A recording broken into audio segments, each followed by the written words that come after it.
to another video. So today I'm going to talk about issues that we've had with hosting students over the years and how we went about fixing them. So the sort of things that we've had issues with is eating. So whenever you have a homestay student arrive, usually you have a contact with them beforehand. So via phone, video call or email is sort of how it goes. Depending on the student, they might do it in different ways. So there's no standard way of contacting. You usually ask them, oh yeah, what do you like to do? What are your hobbies? What do you like to eat? So you can get an idea of the student before they come. Every single student says, I eat everything, unless they've got a particular allergy to it. Now, when they move into your house, the story becomes different. So more recently with the students that we have hosted, we found that they actually were all on diets. So they would not eat carbohydrates and they'd just eat meat and vegetables and fruit, or they would only eat, drink smoothies for breakfast that were freshly made, like random things. They're not allowed to do that. The idea is that they come into your house and they experience your household. So unless they have a particular dietary requirement that's a medical issue, you don't cater to diets. If they're vegetarian, they have to tell you before they arrive, because that's a contractual agreement when you're hosting them, but they can't change to vegetarian while you're hosting them. So any little issues that you have, just go straight to the homestay people at your local school and let them know of the issue. They will then have a consult or a meeting with the student, and then they'll come back and talk to you. And quite often things are resolved fairly easily. If the student gets offended or gets frustrated with the situation, then they sometimes do request to be moved. So we have had that happen. Most people that have provided homestays before have had students move. It's a process that's pretty quick. You get 2 weeks notice and then they organise another house for the student to move into. Now, this can be quite upsetting because you think there's something wrong with you, but most of the time the students try to trade up.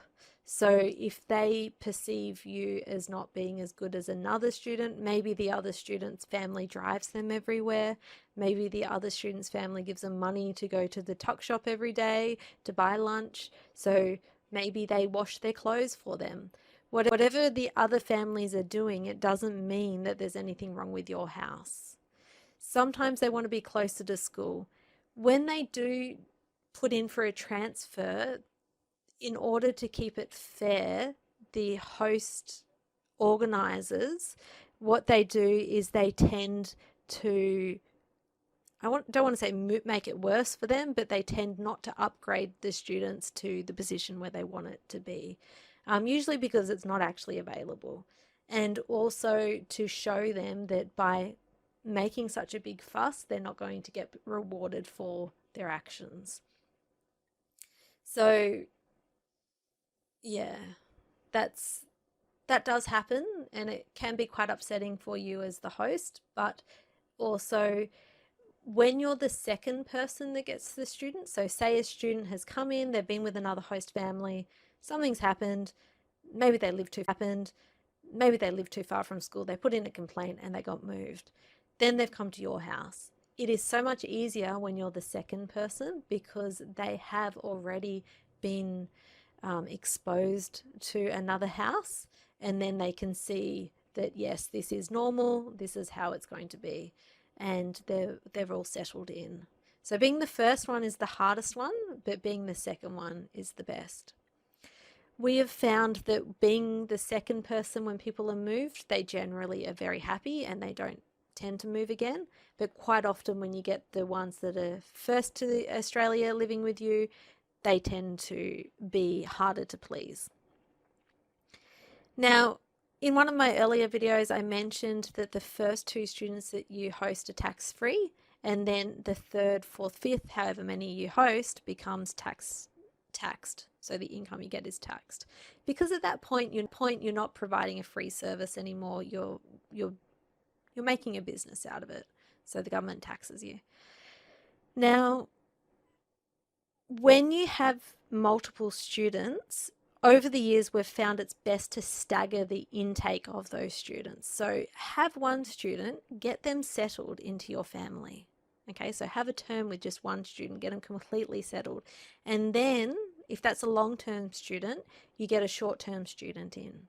So issues arise when you have two students coming in at the same time, particularly if they're female and they make a very close bond and then they have an argument. You will lose both of those students from your house. If you have one student, get them settled and then get another student at another intake. The first student is settled, they understand the family, you've built a strong relationship. The second one feels more comfortable because there's someone already settled, and they quite often don't form that strong relationship where they become codependent on each other, and therefore they're less likely to fight and have issues, because at the end of the day we're talking about young kids living together in a house. So another issue that we've had is the use of the kitchen. So we've had students that have come into our house and they've gone through our cupboards, taken all the food that they've wanted and started cooking big elaborate dishes for themselves and leaving the mess. So more like a backpackers than a homestay or a family environment. So make sure that if this happens, you pull it up straight away. Any behavior that you let slide will become the normal. And then if you're getting upset by it, then it produces an environment in which it probably for everyone. So making sure that you get on top of things straight away. Now, if you're too intimidated to say anything to the student, again, go through the homestay providers at the school. They're there to help you, and they've seen everything for many years, so they know how to go about resolving the issues. Another thing that is important to mention is if you have a guest that's staying at your house, you will need to let the homestay providers know, and they will need to have a blue card, or you would need to have the student moved for those nights that they're staying. So check with your school as to the rule. You can have the guest stay over. So the rules do change over time. So thank you very much for listening, and this is just a little one to give you an idea of issues that may arise. If you've had any issues, send me a comment and we can chat about it, and I can make more videos on issues. There have been many over the years, and I've just kind of went with the top ones that I could think of. So thank you very much for listening, and I'll see you next time. Bye.